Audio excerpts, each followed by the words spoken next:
Diplomatiya müstəvisində bəzi sənədlər var ki, onların məzmunundan çox sətir altı mənası siyasi analitiklər və dövlətlər üçün ciddi təhlil mövzusuna çevrilir. ABŞ prezidenti Donald Trump'ın 28 may Müstəqillik günü münasibətilə prezident İlham Əliyevə ünvanladığı məktub da bu qəbildəndir.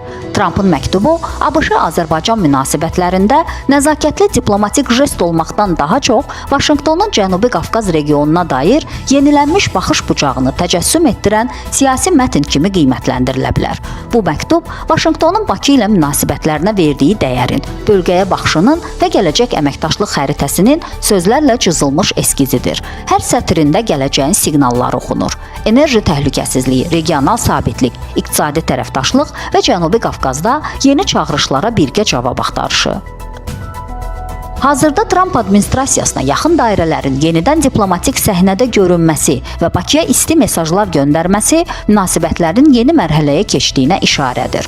Bu prosesin arxasında Trump'ın yaxın müttəfiqlərindən biri, senator Steve Daines-in Azərbaycana səfəri də dayanır.